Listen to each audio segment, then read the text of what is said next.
All right, so I have a 2016 Nissan Frontier Pro 4X, and I DIY'd a light bar mount for it.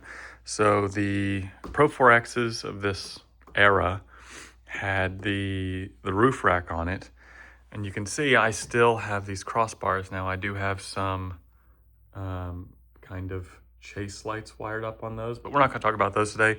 We're going to talk about this guy. So at Tractor Supply, and I will pop them up on the screen here or link to them, you can get these 2-inch roll bar mounts, and they come with these little rubber pieces and then one that's smaller or bigger. They make the inside diameter smaller. And these perfectly fit on the roof rack. So let me show from the back. You can see how they go on. So they have this flange that sticks out right there. And I have one on each side. And so what I got was some, I think this is 1 inch by 1 inch angle iron. It might be 1.5 by 1.5. I forget. I think it's 1.5. And I drilled 2 holes in the front. I left just a small gap right there. 2 holes in the front on both sides. And cut the angle iron to size. Drilled some holes in the top for my knockoff Baja Designs LP9 lights or LP6 lights.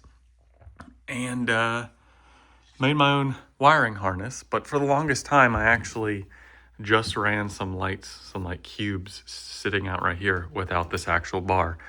But then I picked these up and I wanted to run 4 across the roof. So I custom built a harness for them out of some 10 gauge and some 14 gauge and some connectors, and then just zip tied them.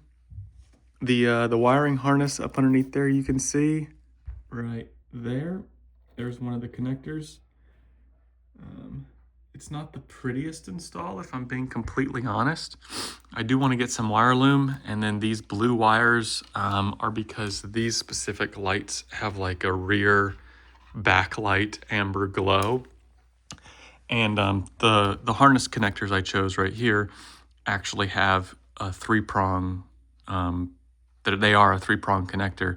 So I just need to wire in all of the running, like backlighting running lights and down. So I have, you can see the wiring run off right there.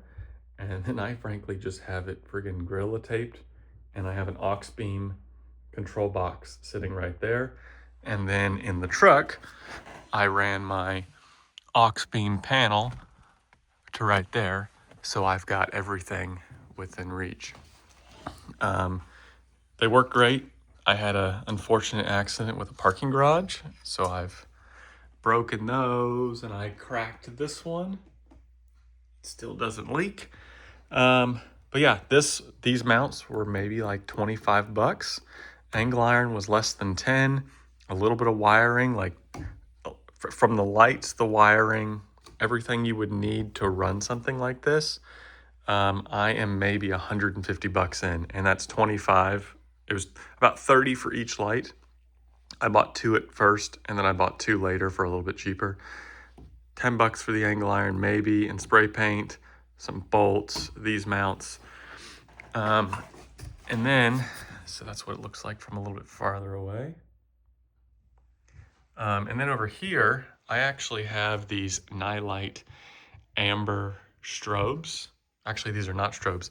I have the aux beam switch panel that allows me to throw it into different modes, pulsed. Like I push the button and it only stays on as long as I push the button, always on, and then strobe. So I just screwed these in where there's 2 holes in the top of the crossbar. And I screwed these in where one of those goes through and just zip tied it. I still need to clean it up. I did this in the winter time, and I haven't made it look fancy since it's been so cold. But now I've got these rear facing. Right now I keep them in strobe mode in case I have to pull off the side of the road, which I do frequently in the wintertime to assist people. You can see how they're mounted right there. But with 3 or 4 clicks of a button, I can very easily make these just be like scene lights, which is super helpful. So that's how I have these guys wired up and built, and I think it works pretty good.